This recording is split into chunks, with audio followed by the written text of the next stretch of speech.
बच्चों, बहुत दिन से लॉकडाउन के कारण मैं आपके साथ जुड़ नहीं पाया हूं आपके इस ऑनलाइन चैनल से। लेकिन मैंने देखा है कि इसमें बहुत सारे टीचर्स ने और बहुत सारे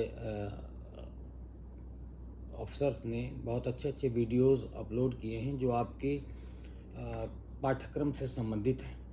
लेकिन मुझे थोड़ा सा दुख भी इस बात का है कि आप लोगों ने उस सीमा तक इसको नहीं देखा है जिस सीमा तक आपसे इसको देखने की अपेक्षा थी। लाइकिंग्स और डिसलाइकिंग अलग होता है, लेकिन अगर आप सुनोगे नहीं, देखोगे नहीं, तो आप इस लॉकडाउन के समय को कैसे यूटिलाइज कर पाओगे। पाठ्य सामग्री आपको रुचिकर लग सकती है, अरुचिकर लग सकती है, लेकिन बहुत सारी चीज़ों के प्रति आपको अपनी रुचि बनानी पड़ती है, क्योंकि रुचि एक ऐसी चीज़ है जो धीरे धीरे प्रैक्टिस से आती है। और जब आप बहुत बार किसी चीज़ का अभ्यास करते हैं तो वो चीज़ें आपको रुचिकर लगने लगती हैं, जो अन्यथा आपको अरुचिकर भी लगती है। पढ़ाई भी एक ऐसा ही क्षेत्र है जो एक उम्र में बच्चों को उसके प्रति अरुचि होती है, क्योंकि वहाँ पर उसको एक बाध्यता महसूस होती है, एक बंधन महसूस होता है, एक बंधा बंधाया पाठ्यक्रम होता है, एक परीक्षा पद्धति होती है। बंधे बंधाए पाठ्यक्रम की वजह से कई बार आपको बोझिलता महसूस होती है और इस वजह से भी आपको अरुचि सी होने लगती है। लेकिन पढ़ाई बहुत आवश्यकीय है लाइफ के लिए, इसलिए मेरा अनुरोध है कि आप लोग ज़रूर पढ़ें, चाहे अपनी पुस्तकों को पढ़ें या अपने टीचर से विचार विमर्श करते हुए पढ़ें, ऑनलाइन पढ़ें या ऑफलाइन पढ़ें, लेकिन पढ़ते ज़रूर रहें, क्योंकि ये समय फिर दोबारा नहीं आएगा। और कोरोना महामारी के कारण जो वक्त गुजर रहा है उसमें सबसे अच्छा वक्त है जब आप अपने अंदर की ओर झांकें। और इसीलिए आज मैंने सोचा है कि आपसे मैं जनरल टॉपिक पे बात करूंगा, क्योंकि पाठ्यक्रम पर बात करने के लिए और बहुत सारे विषय विशेषज्ञ हैं। और आने वाले समय में मैं फिर से आपके पाठ्यक्रम के बारे में बातें करूंगा, आपसे जुड़ूंगा, जितना कुछ मुझसे हो सकता है मैं ज़रूर आपसे शेयर करूंगा। लेकिन आज मैं चाहता हूं कि आप भारतीय चिंतन परंपरा के बारे में कुछ जानें, क्योंकि बहुत सारी चीज़ें हमको सीखनी होती हैं जो पुस्तकों पे नहीं मिलती, हमारे पाठ्य पुस्तकों पे नहीं मिलती। उसके लिए हमें पाठ्य पुस्तकों से इतर भी बहुत कुछ पढ़ना पड़ता है। तो आज हम आपसे बात करेंगे भारतीय चिंतन परंपरा के बारे में। भारतीय चिंतन परंपरा में 60 दर्शन, या जिसको कहेंगे 6 प्रकार के सेक्ट थे, 6 प्रकार की सोचने की परंपरा थी, विचारधाराएं थी, जिनके बारे में हमको भारतीय मनीषियों से बहुत कुछ मिला है। लेकिन उसको संक्षेप में समझने के लिए मैं बहुत संक्षेप में आपको सारभूत रूप से उसके बारे में आज चर्चा करूंगा। तो हमारी जो भारतीय चिंतन परंपरा है उसमें 2 प्रकार की दार्शनिक परंपरा है। एक तो आस्तिक दर्शन की परंपरा है और दूसरी नास्तिक दर्शन की परंपरा है। इस क्लासिफिकेशन से प्रथम दृष्टया ऐसे लगता है जैसे कि जो दार्शनिक परंपराएं, जो चिंतन परंपराएं ईश्वर को मानती हैं वो आस्तिक, और जो ईश्वर को नहीं मानती वो नास्तिक। लेकिन ये क्लासिफिकेशन गलत है। भारतीय चिंतन परंपरा में जो वेदों को मानते हैं वो आस्तिक, और जो वेदों को नहीं मानते हैं वो नास्तिक परंपरा में आते हैं। इसलिए बहुत सारी हमारी चिंतन परंपराएं ऐसी हैं जो ईश्वर को नहीं मानती और फिर भी आस्तिक हैं।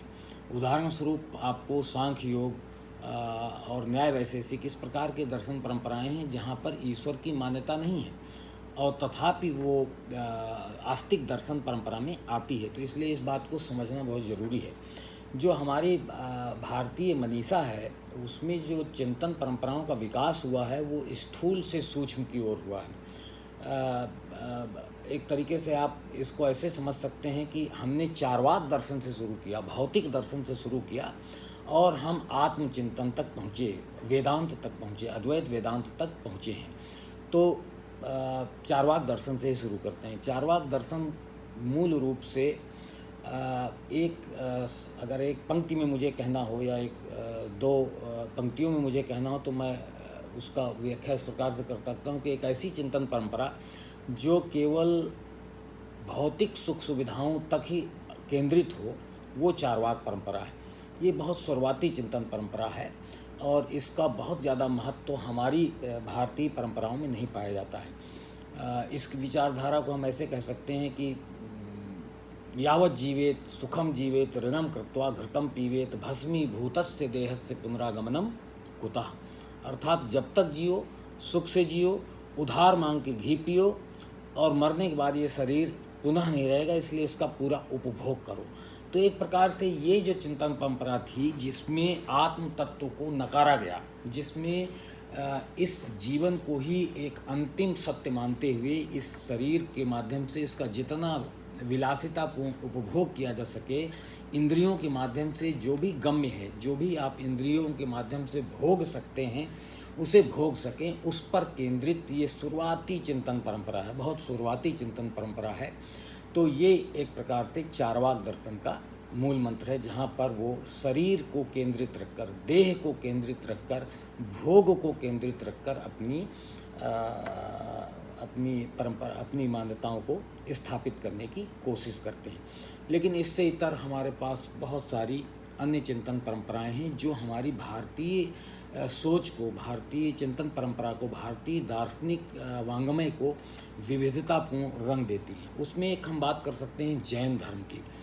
जैन धर्म नैतिकता पर आधारित चिंतन परंपरा है, जिसमें बहुत सूक्ष्म रूप से आत्म तत्व को या जीवन के सार को समझने की चेष्टा भी निहित है, और जिसमें हमको अपने सांसारिक जीवन को किस प्रकार से नियंत्रित करना है, कौन कौन से हमें अपने ऊपर नैतिक बंधन आरोपित करने हैं, इस पर भी बहुत बल दिया गया है। और आप देखेंगे कि हमारी नीति शास्त्र के से संबंधित जितने तत्व हैं सब कहीं ना कहीं जैन धर्म से ज़रूर कहीं ना कहीं पोषित हैं या उनसे प्रभावित हैं। जैसे अहिंसा हुआ, अस्तेय हुआ, अपरिग्रह हुआ। अपरिग्रह का आशय है कि उतना ही लो जितना आपको जीवन के लिए आवश्यक है।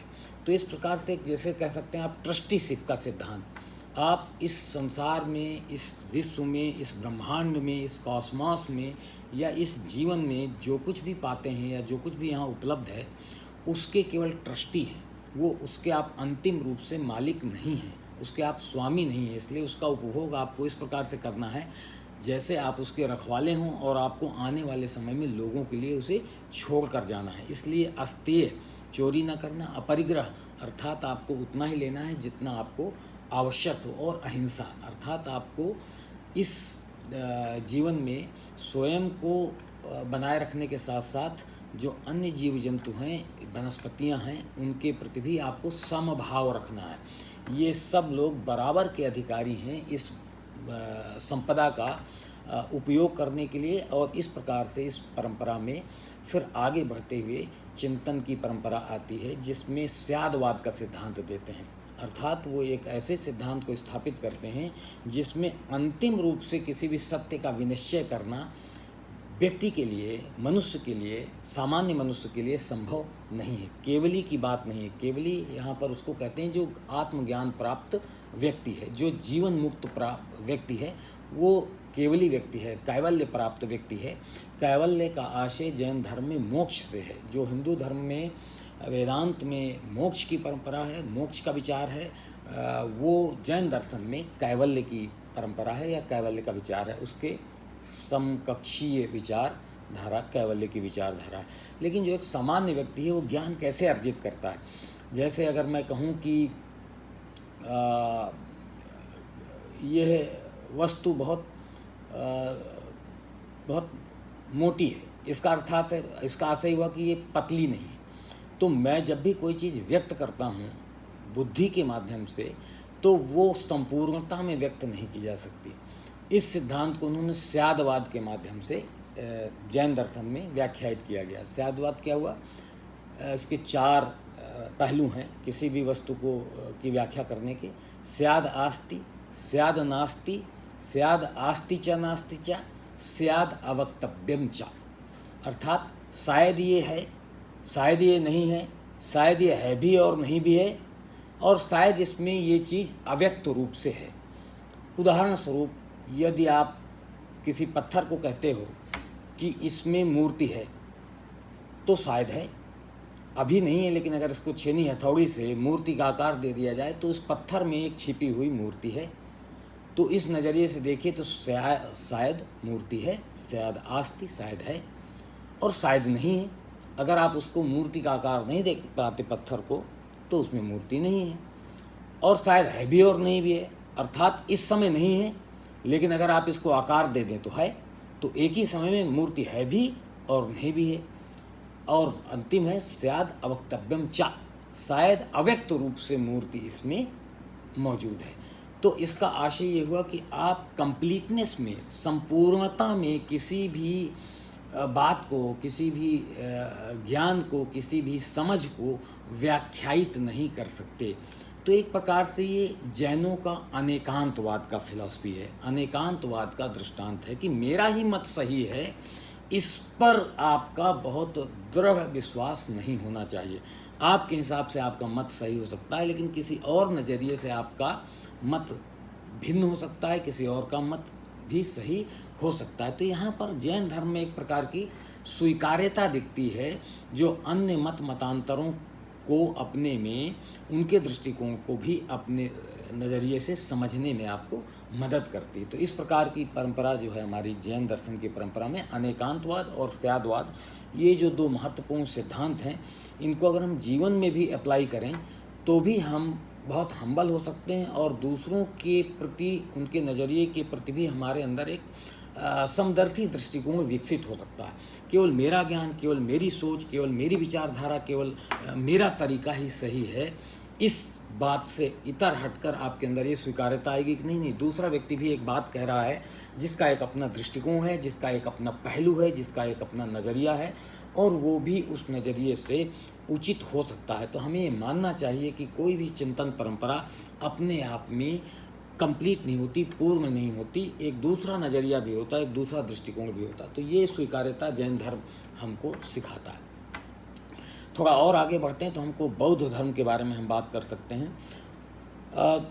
मुझे लगता है कि बौद्ध धर्म एक ऐसा धर्म है जो हिंदुस्तान में सर्वाधिक वैज्ञानिक तरीके से विकसित हुआ, और अगर इसको हम अनीश्वरवादी धर्म कहें तो भी ये गलत नहीं होगा। इसमें ईश्वर की कोई मान्यता नहीं है। ये अलग बात है कि गौतम बुद्ध ने जिन बातों को लेकर जैन बुद्धिज़्म की स्थापना की या बुद्धिज़्म की विचारधारा को स्थापित किया, कालांतर में उसमें बहुत सारी वो कमियां, कुरूपताएँ आती गईं, और इस प्रकार से जो एक चिंतन परंपरा थी वो दूषित होती चली गई, और उसके बहुत सारे प्रकार आज हमको देखने को मिलते हैं। लेकिन अगर हम मोटे तौर पर देखें तो इसमें ऐसा बहुत कुछ है जो अन्य दर्शन परंपराओं में नहीं है। जैसे हमारी अन्य दार्शनिक परंपराओं में, चिंतन परंपराओं में पुनर्जन्म का कॉन्सेप्ट है, लेकिन बुद्धिज़्म में पुनर्जन्म का कॉन्सेप्ट नहीं है। और जो हमारी चिंतन परंपराएं हैं उसमें आत्मा का एक कंसेप्ट है, यहाँ पर आत्मा का कंसेप्ट नहीं, अनात्मवाद है, और पुनर्जन्म का कंसेप्ट नहीं है। लेकिन पुनर्जन्म का कंसेप्ट ना होते हुए भी इसमें एक कंटिन्यूटी है, लाइफ के प्रति एक कंटिन्यूटी है। आप जैसे एक पानी की बूंद अपना आकार बदलती है, अपना रूप बदलती है, अगर उसको गर्म कर दिया जाए तो भाप में तब्दील हो जाएगी, अगर उसको जमा दिया जाए तो बर्फ़ के रूप में आ जाएगी। तो जैसे अपना आकार बदलती है, लेकिन उसी प्रकार से ये जो जीवन है मनुष्य का, ये भी अपना ये जो चेतना है, ये जो ऊर्जा है, ये अपना स्वरूप बदलती रहती है। तो एक प्रकार से इसमें एक कंटिन्यूटी है।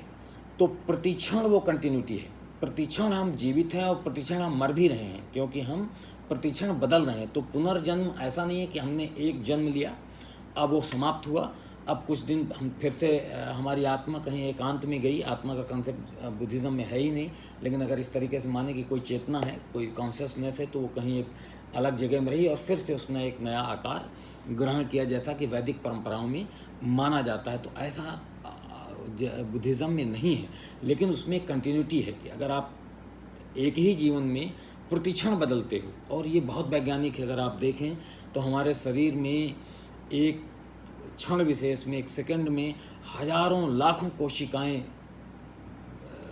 डेड हो जाती हैं और नई कोशिकाएं उसके रूप में जन्म लेती रहती हैं। और इस प्रकार से अगर आप देखें तो आप साल भर में कम से कम अपने शरीर को कई बार परिवर्तित कर हो चुके होते हो। तो इस प्रकार से आपका प्रतिक्षण जन्म हो रहा होता है, जिसको अदरवाइज़ आप नए जन्म के रूप में मान्यता नहीं देते हैं। तो ये बुद्धिज़्म में एक ये फ़िलॉसफी है। इसके अलावा बुद्धिज़्म के दो बड़े बड़े सेक्टर किए गए, एक हीनयान और दूसरा महायान। यान का आशय होता है जहाज, यान एक व्हीकल। हीनयान अर्थात वो चिंतन परंपरा जो थोड़ा कठिन है और कठिन होने के कारण कम लोग उसका पालन कर सकते हैं। तो ऐसी परंपरा में जो मूल्य मान्यताएं सामान्य लोगों के लिए, कॉमन लोगों के लिए मानना मुश्किल हैं, उनमें हीनयान परंपरा आती है, और जिनको कॉमन लोग मान सकते हैं वो महायान परंपरा में आती है। इसमें बहुत सारे लोग उनका पालन कर सकते हैं। बुद्धिज़्म एक ऐसी दर्शन परंपरा है जो आज भी जीवित है और जो एशिया के बाहर भी विस्तार पाई है। न केवल भारत उपखंड में बल्कि भारत उपखंड के बाहर भी इस चिंतन परंपरा को मानने वाले लोग, इसके अनुयायी आज भी हमको मिल जाते हैं। बुद्धिज़्म के और बहुत सारे सेक्ट हैं। कभी इसको डिटेल से जब आप पढ़ेंगे तो बुद्धिज़्म का शून्यवाद, बुद्धिज़्म का विज्ञानवाद, बुद्धिज़्म का अनात्मवाद, ये बहुत सारी चीज़ें मिलेंगी। लेकिन सामान्य व्यक्ति को बुद्धिज़्म में बहुत सारे ऐसी चीज़ें मिलेंगी जो उसकी रोज़मर्रा की ज़िंदगी में भी काम आएंगी। जैसे बुद्धिज़्म में 4 आर्य सत्य हैं। इसके अलावा आर्यों का एक अष्टांगिक मार्ग है, 8 प्रकार का मार्ग है। बुद्धिज़्म में एक मध्यम मार्ग है जिसके लिए बुद्धिज़्म जाना जाता है। ना ही बहुत ज़्यादा संन्यास और ना ही बहुत ज़्यादा भोग, दोनों के मध्य की एक अवस्था, जिससे साइड इफ़ेक्ट्स कम से कम होते हैं। आप एक बैलेंस करना सीखते हो लाइफ से कि आपको जीवन को किस तरीके से जीना चाहिए। बहुत कष्ट नहीं देना चाहिए और ना ही बहुत सारी भोग और लिप्सा में लिप्त होकर उससे जकड़कर अपने मूल स्वरूप को भूल जाना चाहिए। तो इसको पाया जाए, कैसे ये दृष्टिकोण विकसित हो, मध्यम मार्ग कैसे आप अपनी लाइफ में अपना पाएँ, इसके लिए एक अष्टांगिक मार्ग है, 8 फोल्ड पाथ है। 8 प्रकार की चीज़ों को अगर आप अपने जीवन में लागू करें तो आप मध्यम मार्ग का अनुसरण करते हुए जीवन की सार्थकता को हासिल कर सकते हैं। ये अष्टांगिक मार्ग क्या है, इसमें डिटेल से कभी बात होगी, लेकिन मोटे तौर पर अगर आप समझें तो ये आपके आत्मनियंत्रण का एक तरीका है। जैसे सम्यक दृष्टि, सम्यक संकल्प, सम्यक विवेक। आप किसी तथ्य के बारे में, किसी विचार के बारे में आपका दृष्टिकोण क्या है, सम्यक दृष्टिकोण, संतुलित दृष्टिकोण होना चाहिए। आपका विचार सम्यक होना चाहिए, आपका दृष्टिकोण सम्यक होना चाहिए। तो सम्यक विवेक, सम्यक दृष्टि, सम्यक ज्ञान, इस प्रकार से 8 फोल्ड पाथ है, आर्य अष्टांगिक मार्ग जिसको कहते हैं। और वो धर्मचक्र परिवर्तन है जिसके माध्यम से आप अपनी लाइफ साइकिल को अच्छे से बैलेंस तरीके से निभा सकते हैं। तो ये बुद्धिज़्म है। और बुद्धिज़्म ने एक समय में इतना प्रसार पा लिया था कि ऐसा माना जाता है कि शंकराचार्य जब 6वीं शताब्दी में आए तो शंकराचार्य को आने के समय तक बुद्धिज़्म पूरे हिंदुस्तान में, पूरे आर्यावर्त में, उस समय के हिंदुस्तान में और आसपास के इलाकों में बहुत अच्छी तरीके से जनमानस में स्वीकार्य हो चुका था। और उसका खंडन करने के लिए तर्क के आधार पर आदि शंकराचार्य ने अपनी फ़िलासफ़ी को इस्टेब्लिश किया, जिसे वेदांतिक फ़िलासफ़ी कहते हैं, अद्वैत वेदांत की फ़िलासफ़ी कहते हैं।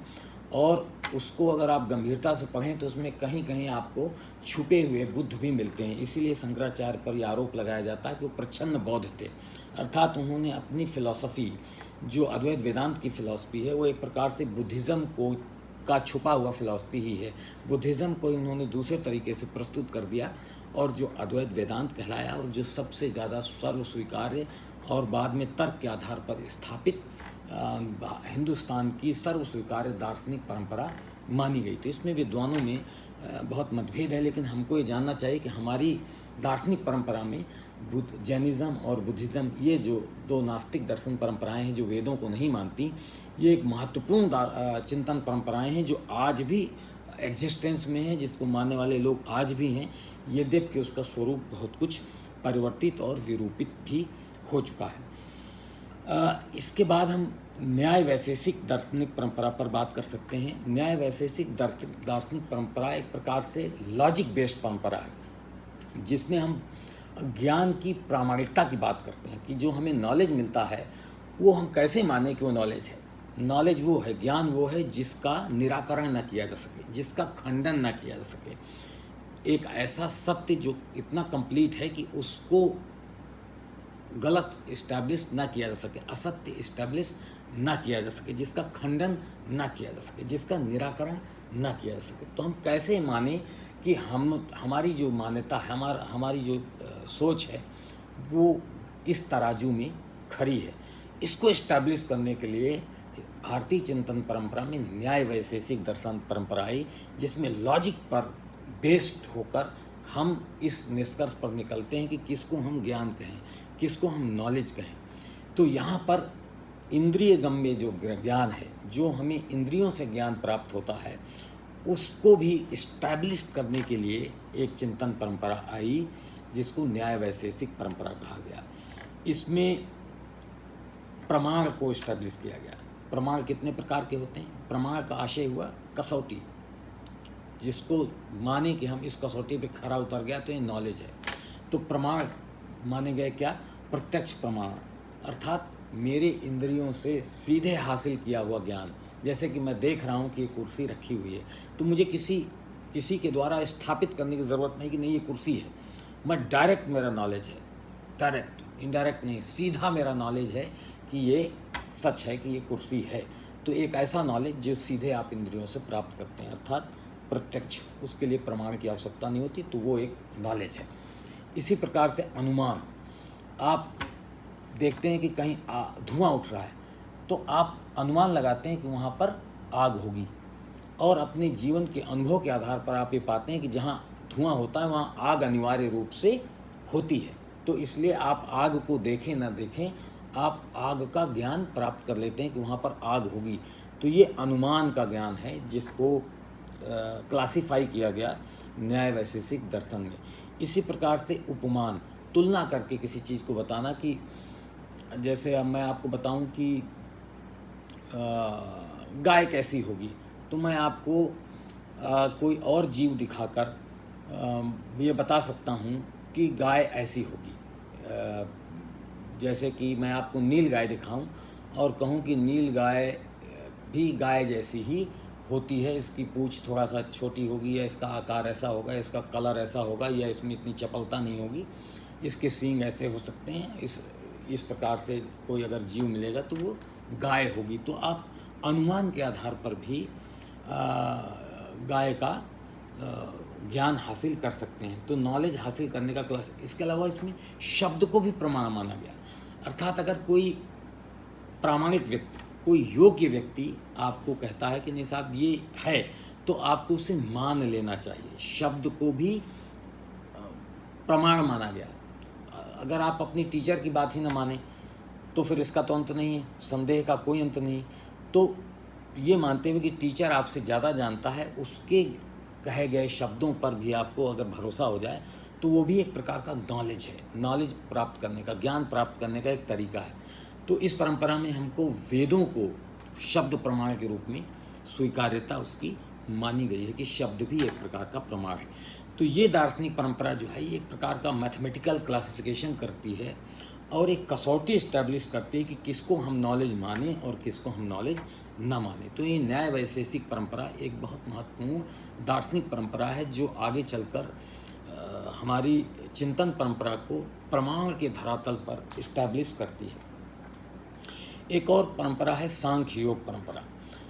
सांख्य योग परंपरा में भी आत्मा का कहीं कोई स्थान नहीं है। कितना सुंदर दार्शनिक चिंतन परंपराएं हिंदुस्तान में रही हैं। हम लोग इस बात के लिए जाने जाते हैं कि जैसे यहाँ पर केवल आत्मा और परमात्मा की ही बात होती रही हो हमारी चिंतन परंपराओं में, लेकिन हम पाएंगे हमारी आधी से ज़्यादा दार्शनिक परंपराओं में आत्मा और परमात्मा की बात ही नहीं होती, और इसके बावजूद उसमें इतना सूक्ष्म ज्ञान निहित होता है जिसका निराकरण कर पाना आज के वैज्ञानिक समय में भी संभव नहीं है। तो इतना हमारा प्रामाणिक ज्ञान है। तो सांख्य योग की परंपरा में सांख्य और योग को एक साथ मिलाकर हम देखते हैं, लेकिन योग से आशय आप सब अच्छी तरीके से जानते हैं। नॉर्मली पतंजलि जो थे और पतंजलि का जो योग सूत्र था उसके आधार पे जो परंपरा विकसित हुई वो यौगिक परंपरा है। योग के भी अष्टांगिक मार्ग हैं, 8 मार्ग हैं। इसका क्लासिफिकेशन किया जा सकता है यम, नियम, संयम, प्राणायाम, प्रत्याहार, धारणा, ध्यान और समाधि। ये एक प्रकार के स्टेप्स हैं। इन स्टेप्स को अगर आप फॉलो करते हैं तो आप प्योर नॉलेज को प्राप्त कर सकते हैं, या लक्ष्य को प्राप्त कर सकते हैं, या जीवन मुक्त हो सकते हैं। जो हमारे हिंदू परंपरा में, जो हमारी वैचारिक परंपरा में सबसे सर्वोच्च लक्ष्य माना गया मोक्ष, उसको हासिल कर सकते हैं। इस क्लासिफिकेशन को भी अगर आप देखें तो और भी बारीक क्लासिफिकेशन किया गया है। यम को भी व्याख्यायित किया गया है। सत्य, अहिंसा, अस्तेय, अपरिग्रह, ब्रह्मचर्य, ये यम है। नियम, सच, संतोष, तप, स्वाध्याय, ईश्वर प्राणी ध्यान, ये नियम है। तो यम, नियम, संयम, प्राणायाम, तो प्राणों का आयाम अर्थात पूरक, कुंभक, रेचक, सांस लेना, सांस को रोकना, सांस को छोड़ना, पूरक, कुंभक और रेचक। ये कब, अगर एक स्टेज को ओवर करके आप दूसरे स्टेज पर आते हैं तो इसका मतलब कि आप उसको पूरी तरीके से नहीं पा सकते। बहुत वैज्ञानिक तरीके से इसकी व्याख्या की गई है। आपको अच्छे तरीके से सांस लेने के लिए भी ज़रूरी है कि पहले आप यम और नियम करें, अर्थात आपके जीवन में सत्य का आचरण हो, संतोष हो, धैर्यशील हो आप, सच, संतोष, तप हो, स्वाध्याय हो, ईश्वर प्राणिधान हो, है ना। तो इस इतने बारीक क्लासिफिकेशन के साथ आपको जीवन जीने की एक शैली सिखाता है योग दर्शन। तो यम हो गया, नियम हो गया, संयम हो गया, प्राणायाम के बारे में मैंने आपको बताया, प्रत्याहार अर्थात अपने मस्तिष्क से, अपने मन से, अपनी जो चिंतन की पृष्ठभूमि है, बैकग्राउंड से, उससे उसको खाली करना। अगर आप खाली नहीं करोगे तो लोगे कैसे। तो प्रत्याहार का मतलब है विचारों को रोकना, आपके अंदर कोई और विचार ना जाए, इसको रोकना।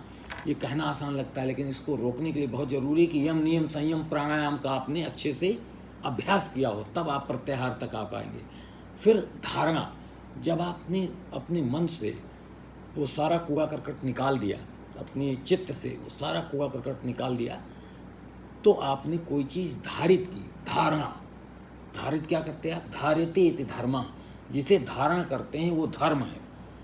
तो अर्थात आपने कोई विषय वस्तु धारण की, कोई या तो आपने चित्र धारण किया, कोई आकार धारण किया, या कोई विचार धारण किया, तो धारणा।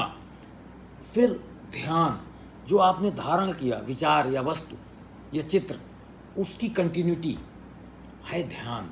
उसको निरंतर, जैसे आपने कोई नॉलेज पाया, अगर आपने उसको नॉलेज को लगातार रिफ्रेश नहीं किया तो वो नॉलेज नहीं रहेगा, कुछ दिन बाद आप उससे दूर हो जाएगा, मिट जाएगा। तो ये ज़रूरी है कि जो आप धारण करें उस पर कंटिन्यूटी बनाए रखें, उसका अभ्यास करते रहें। तो धारणा के बाद ध्यान, और जब आप कोई चीज़ निरंतर कंटिन्यूटी में करते रहते हैं तो वो समाधि का रूप ले लेती है। तो ये एक ऐसी चिंतन परंपरा है जिसमें आपको शारीरिक रूप से ऐसा बना दिया जाता है कि आप उससे जो आत्मिक लक्ष्य है अपना, जो मोक्ष है, जो आपके जीवन का सर्वोच्च लक्ष्य है, उसको हासिल कर सकते हैं। तो देखने में बहुत आसान लगता है, और लोग नॉर्मली योग दर्शन का आशय ये मानते हैं कि योग में तो केवल प्राणायाम होता है, सांस लेना, छोड़ना और शरीर को स्वस्थ रखना, आसन वगैरह करना, यही योग है, जबकि ये योग नहीं है। योग का अर्थ है जुड़ना, युग धातु से बना है। किससे जुड़ना, आत्मा का परमात्मा से जुड़ना। कैसे जुड़ेगा, तब जुड़ेगा जब यम, नियम, संयम, प्राणायाम, प्रत्याहार, धारणा, ध्यान और समाधि, इस प्रोसेस को वो अडॉप्ट करें। इनमें से कुछ भी अडॉप्ट करना इतना आसान नहीं है। यम में भी 5 यम हैं, सत्य, अहिंसा, अस्तेय, अपरिग्रह, ब्रह्मचर्य। नियम में भी हैं सच, संतोष, तप, स्वाध्याय, ईश्वर प्राणिधान। तो इन सब चीज़ों को जब आप अपने जीवन में उतारते हैं तब आप जीवन मुक्त बनते हैं, तब आप जनक बनते हैं, तब आप विदेह बनते हैं। देह होते हुए भी देह के धर्मों से परे चले जाते हैं। तो ऐसी क्लासिफिकेशन आपके योग दर्शन में मिलता है। सांख्य एक ऐसी परंपरा है जिसमें आत्मा नहीं, पुनः यहाँ पर ईश्वर नहीं है, यहाँ पर पुरुष और प्रकृति है। ये एक प्रकार का द्वैतवाद है, पुरुष और प्रकृति। प्रकृति मीन्स मैटर और पुरुष means mind, mind and matter, विचार तत्व और वस्तु तत्व के सम्मिश्रण से ये संसार बना है, ऐसी मान्यता है सांख्य दर्शन का। और वस्तु भी क्या, मैटर भी क्या, मैटर को उनका एक त्रिगुणात्मक होता है। प्रकृति 3 गुणों से मिलकर बनती है, सतगुण, रजगुण, तमोगुण, त्रिगुणात्मक है। तो विश्व में जितने प्रकार का क्रिएचर है, जितनी प्रकार की सृष्टि है, वो अगर उनमें जैविक तत्व है तो वो पुरुष एवं प्रकृति के समन्वय से बनी है। और पुरुष और प्रकृति में प्रकृति को त्रिगुणात्मक माना गया, 3 गुणों से युक्त माना गया। इवन आपका स्वभाव भी त्रिगुणात्मक है। तामसिक गुण अगर आप में अधिक हैं, तमस है, तो आपको निद्रा आएगी, आलस्य आएगा, प्रमाद होगा, घमंड आएगा। अगर आप में रजस गुण की अधिकता है तो आप में चपलता होगी, आप में ऊर्जा ज़्यादा होगी। अगर आप में सात्विक गुण की प्रबलता है तो आप में शांति ज़्यादा होगी, आप ज्ञानवान होंगे, आप शीलवान होंगे। और अगर आप में इन तीनों चीज़ों का समन्वय होगा, बैलेंसिंग होगा, तो आप बेहतर व्यक्ति होंगे। और अगर किसी एक तत्व की प्रधानता है तो उसके अनुसार से आपका नेचर डिफाइन होगा। तो एक प्रकार से ये एनाटॉमी की बात करता है हमारा सांख्य योग। आपको परमार्थ से ज़्यादा इस जीवन को कैसे संचालित होना है और इसमें कैसे आप कैसे इसको जिएं, इसकी व्याख्या ज़्यादा करता है हमारा सांख्य योग दार्शनिक परंपरा। अब इस दर्शन परंपरा में सबसे महत्वपूर्ण कड़ी आती है, वो आती है वेदांत की। वेदांत के 2 खंड हैं, पूर्व मीमांसा और उत्तर मीमांसा। वेदांत दर्शन पूर्ण रूप से ज्ञान पर आधारित दार्शनिक परंपरा है, जिसको आदि शंकराचार्य ने इस्टेब्लिश किया। आदि शंकराचार्य जी का जन्म केरला के कालड़ी नामक जगह पर हुआ था और ऐसा माना जाता है कि वो 7 वर्ष की आयु में उन्होंने संन्यास ले लिया था और फिर उन्होंने पूरे भारतवर्ष में घूम कर कालांतर में बहुत कम समय तक वो जीवित रहे, 30 वर्ष की आयु तक वो जीवित रहे। लेकिन इस अवस्था में उन्होंने सारी जितनी सोच की परंपराएं थीं उन सबको शास्त्रार्थ में पराजित करके उन्होंने अद्वैत वेदांत की स्थापना कर दी। और उसी का प्रमाण है कि उन्होंने हिंदुस्तान के चारों कोनों में 4 पीठों की स्थापना की, जिसको शंकराचार्य की 4 पीठ के रूप में आज हम जानते हैं। इस परंपरा को व्यवहारिक धरातल पे उतारने के साथ साथ चिंतन की अति सूक्ष्म परंपरा में इस्टेब्लिश करने का ऐसा कार्य किया आदि शंकराचार्य जी ने, जिसका खंडन आज तक जितनी चिंतन परंपराएं, चाहे वो वेस्टर्न फिलासफर्स की चिंतन परंपराएं रही हों या इंडियन चिंतन परंपराएं रही हों, कोई भी जिसका खंडन नहीं कर पाया। आज भी जब आप शंकराचार्य की फिलॉसफी को बहुत बारीकी से पढ़ते हो तो आपको उसमें ज्ञान का अति सूक्ष्म तत्व मिल जाता है। और फिर जितनी भी अन्य चिंतन परंपराएं, ऐसा लगता है जैसे वो शंकराचार्य का कहीं ना कहीं किसी न किसी अंश में उनकी कॉपी है, उनका कोई एक अंश है जिसको लेकर कोई और बात कही जा रही है, चाहे वो कितनी ही वैज्ञानिक और साइंटिफिक तरीके से कही जा रही वेस्टर्न फिलॉसफी की बातें ही क्यों ना हो। कांट, स्पिनोजा, लाइबनिज, डेकार्ट, किसी के बारे में भी आप पढ़ोगे तो उसका समदर्शी कोई ना कोई तत्व आपको, फिलॉसफिकल एस्पेक्ट आपको शंकराचार्य की फिलॉसफी में मिल जाएगा। तो शंकराचार्य की जो चिंतन परंपरा है वो अंतिम रूप से आज भी इस्टेब्लिश चिंतन परंपरा है, जिसको हम अद्वैत वेदांत के रूप में जानते हैं। लेकिन उसमें भी आगे चलकर विशिष्टाद्वैत, शुद्धाद्वैत, द्वैताद्वैत आदि तमाम क्लासिफिकेशंस हुए और आज भी वो होते चले जा रहे हैं और उनको मानने वाले बहुत सारी चिंतन परंपराएं हैं। लेकिन जब शंकराचार्य की बात चली है तो इस लेसन को समाप्त करने के पहले मैं उनके बारे में कुछ, उनकी चिंतन परंपरा के बारे में भी कुछ बता देना चाहता हूँ। नॉर्मली जो हमारी भारतीय आध्यात्मिक परंपरा है उसमें 4 महावाक्य हैं। चारों महावाक्यों को अगर हम कहें तो अहम ब्रह्मास्मि, तत्त्वमसि, सर्वम खल इदम ब्रह्मम और अयम आत्मा ब्रह्म, ये 4 जो महावाक्य हैं, इन चारों महावाक्यों का अर्थ वस्तुतः एक ही है और ये वैदिक महावाक्य हैं जो कहीं ना कहीं किसी न किसी उपनिषद से आए हैं। हमारे 107 उपनिषद हैं जो छोटे और बड़े उपनिषद हैं, और गीता है हमारी जो उपनिषदों का एक प्रकार से सार है, और इन पर बहुत सारी टीकाएँ और भाष्य हैं जो स्वयं शंकराचार्य ने भी लिखी हैं। और आदि शंकराचार्य जी का ब्रह्मसूत्र भाष्य है जिसमें सूक्ष्म रूप से उन्होंने हमारी इन सारी दार्शनिक परंपराओं को इस्टेब्लिश किया। लेकिन इतना आसान नहीं कि मैं आपको एक लेसन में या 5 मिनट में या 10 मिनट के व्याख्यान में शंकराचार्य के बारे में कुछ बता दूं, लेकिन मैं फिर भी कोशिश करूंगा कि आप इसके बारे में जानें, क्योंकि ये बहुत ज़रूरी है। और मेरा उद्देश्य केवल इतना है कि मैं आपके अंदर एक जिज्ञासा पैदा कर दूं ताकि आप इन समस्त दार्शनिक परंपराओं के बारे में कुछ सोचें, कुछ जानने की चेष्टा करें और कुछ और हासिल करने की कोशिश करें। तो शंकराचार्य की फिलॉसफी अद्वैत वेदांत की फिलॉसफी, जिसमें माना गया कि चेतना के अलावा वो बाकी सब ब्रह्म, सब कुछ झूठ है। तो इसको अगर हम एक वाक्य में कहें तो ये कह सकते हैं, शंकराचार्य की फिलॉसफी को एक लाइन में अगर हम कहें तो ये कह सकते हैं कि ब्रह्म सत्यम जगत मिथ्या जीवो ब्रह्मैव नापरः। अर्थात ब्रह्म सत्य है, जगत मिथ्या है, जीव और ब्रह्म में कोई भेद नहीं है। शंकराचार्य की पूरी फिलॉसफी को हम केवल इसी एक सूत्र वाक्य के माध्यम से व्याख्यायित कर सकते हैं। ब्रह्म सत्यम अर्थात अंतिम रूप से इस पूरे ब्रह्मांड में, इस पूरे कॉस्मॉस में केवल एक ही चीज़ सत्य है और वो है ब्रह्म।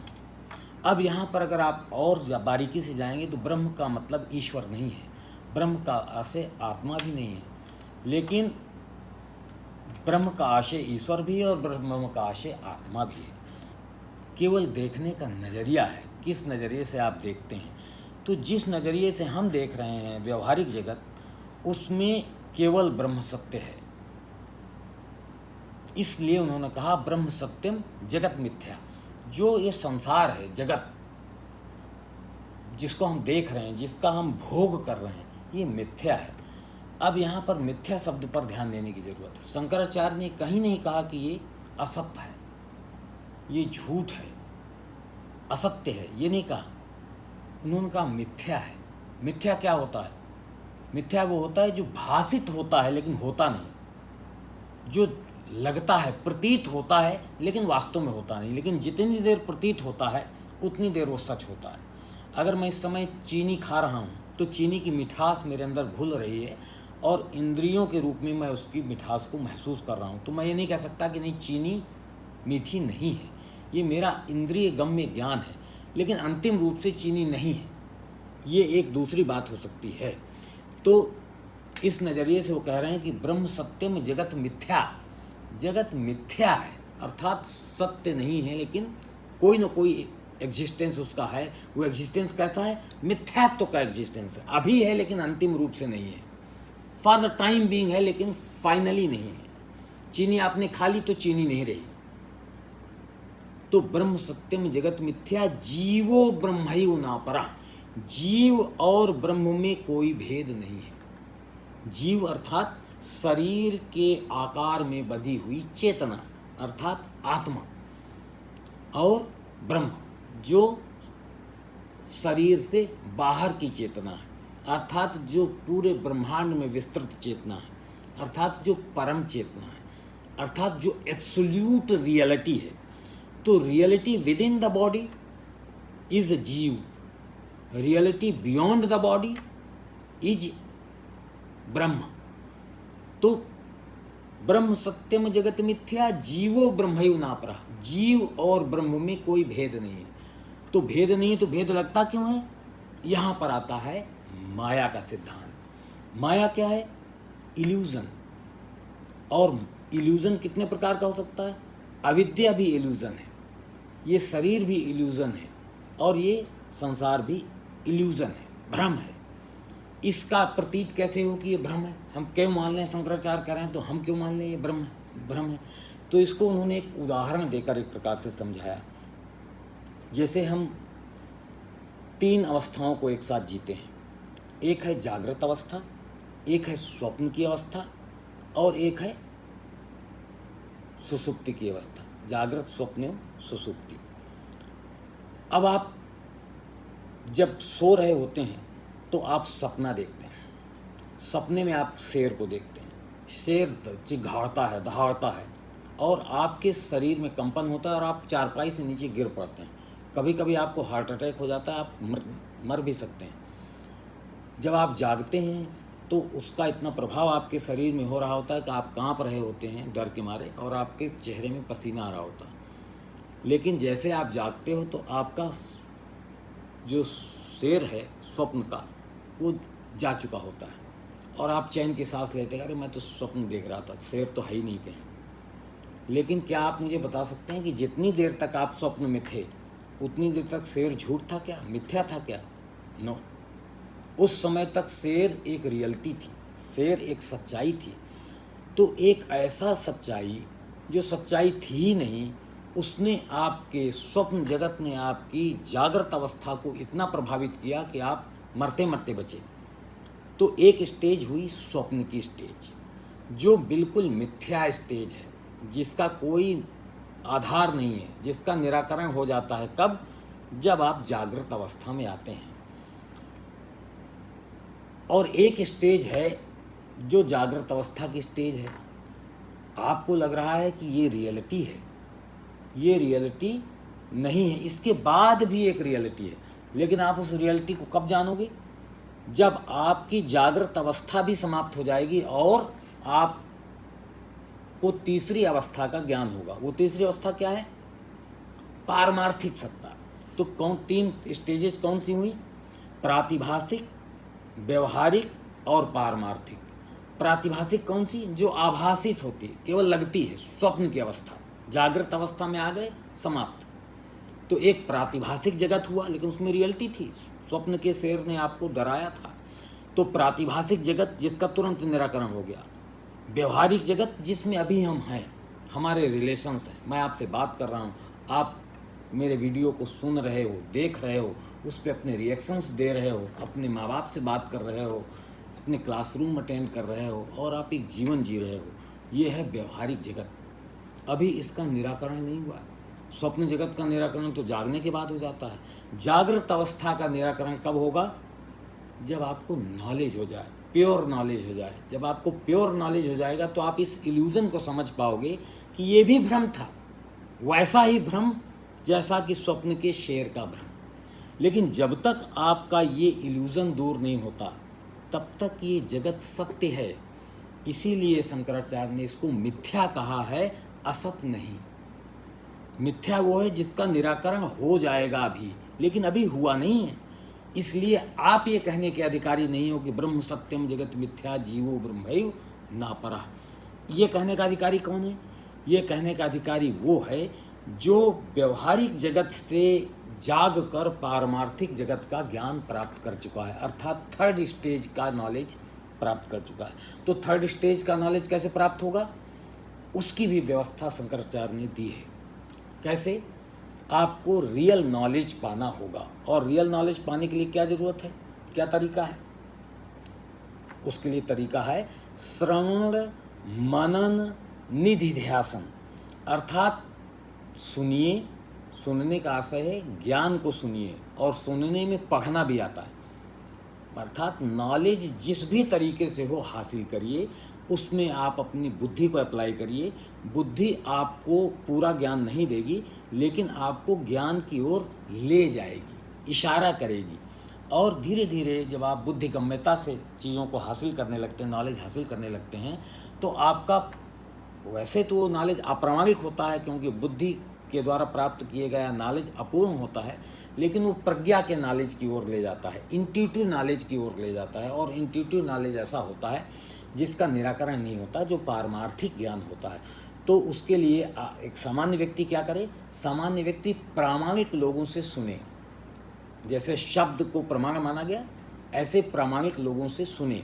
प्रामाणिक लोग कौन होंगे? योग्य लोग। योग्य कौन होगा? जो विषय विशेषज्ञ हो। या कि फिर आप स्वयं उस ज्ञान को हासिल करें। कैसे कर सकते हैं? पुस्तकों के अध्ययन के माध्यम से कर सकते हैं, या स्वाध्याय से कर सकते हैं, चिंतन से कर सकते हैं, आत्मविश्लेषण से कर सकते हैं। तो श्रवण, फिर मनन, जो आप सुनिए उस पर अप्लाई करिए, अपना विवेक मनन करिए, उसको कंटिन्यूटी में उसके बारे में सोचिए। श्रवण, मनन और निधि ध्यासन, और इसके बाद उसको निरंतर उसके बारे में अभ्यास करते रहिए। तो जैसे आप कोई सामान्य बात सीखते हैं, फिर आप उसकी प्रैक्टिस करते हैं, तब जाकर वो पूरी तरीके से आपके जीवन में उतर पाती है। उसी प्रकार से नॉलेज को केवल सुन लेना काफ़ी नहीं है, केवल जान लेना काफ़ी नहीं है, उसको अपने जीवन में उतारना आवश्यक है। बहुत सारे लोगों को बहुत सारा नॉलेज है, लेकिन नॉलेज होने से क्या मुक्त हो गए? क्या उन्होंने जीवन की असलियत को समझ लिया? नहीं। उनका वो ज्ञान केवल उनके लिए एक आवरण के रूप में रहा। केवल उनको उसने एक, जैसे माया ने आपको ढक रखा है, वैसे उस ज्ञान ने भी उनको ढक लिया, तो ज्ञान उनके ऊपर बोझ हो गया एक प्रकार से। तो नॉलेज को जब तक आप जीते नहीं हो, तब तक नॉलेज आपके लिए व्यर्थ है, निरर्थक है।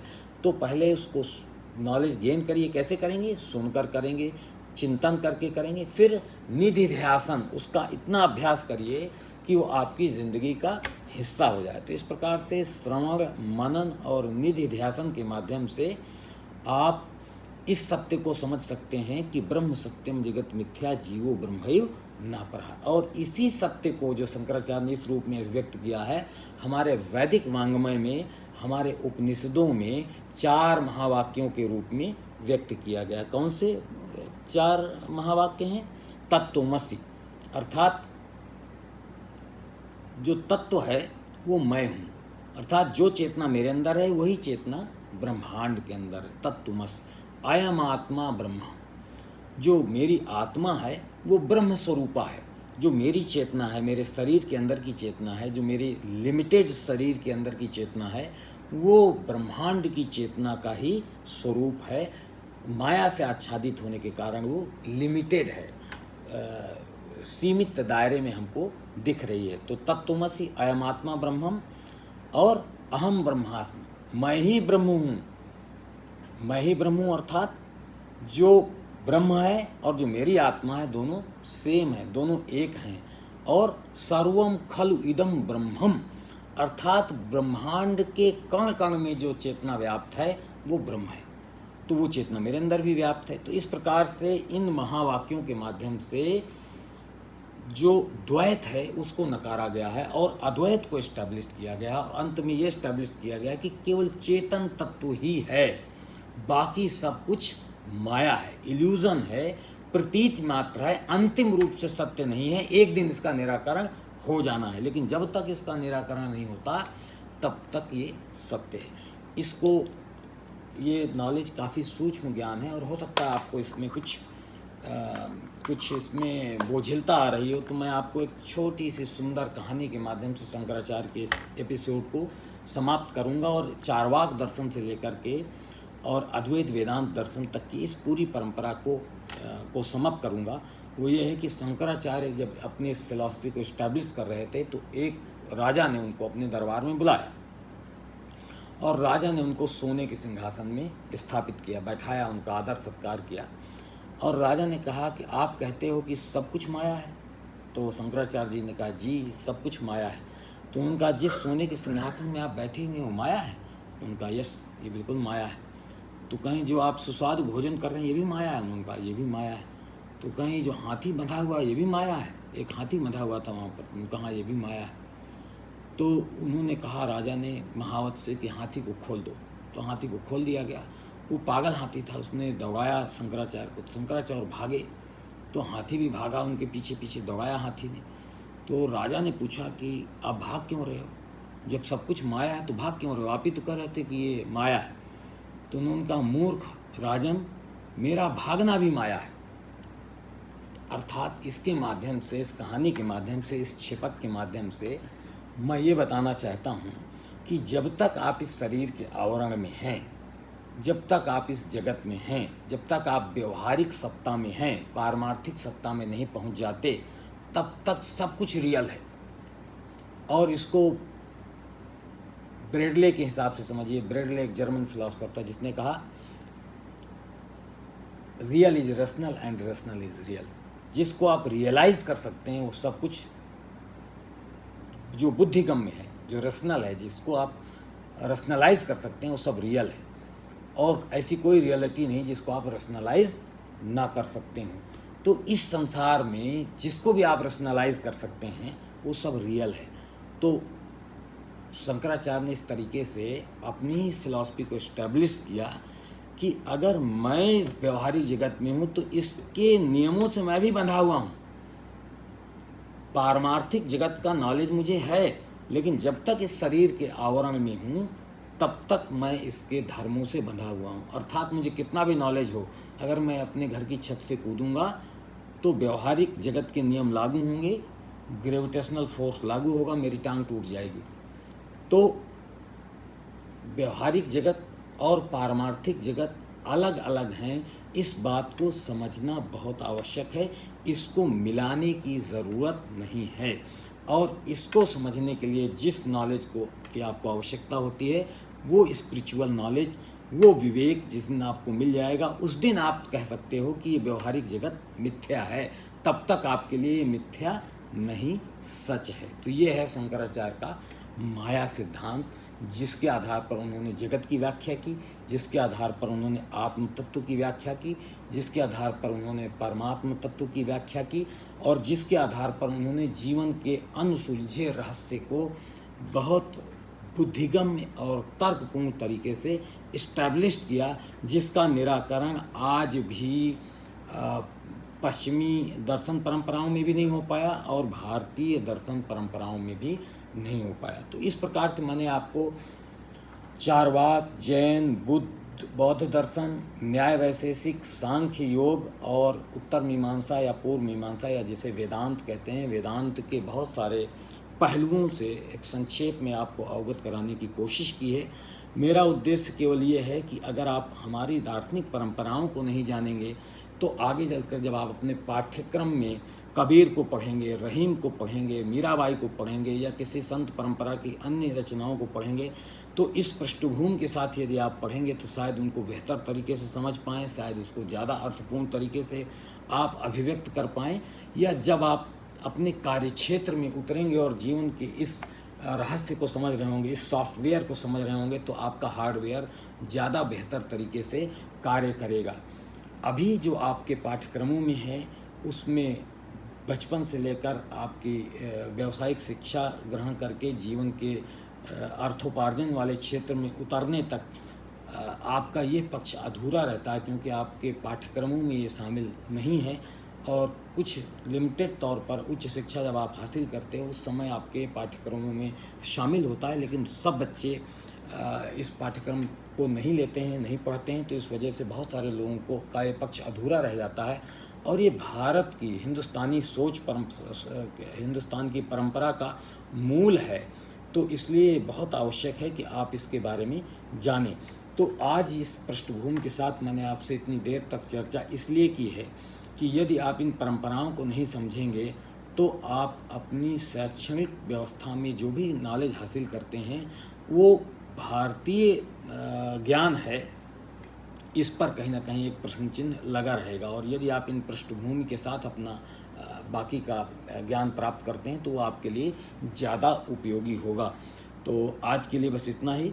मैं आपसे आशा करता हूँ कि आप ऑनलाइन क्लासेस के माध्यम से अपने शैक्षणिक सत्रों की कमी को पूरा कर रहे होंगे। अभी उत्तर प्रदेश सरकार की पहल से ये भी कोशिश की गई है कि आपके जो रेगुलर टीचर्स हैं जिन स्कूलों में आप पढ़ रहे हैं वो व्हाट्सएप ग्रुप के माध्यम से भी आपको पढ़ाएं।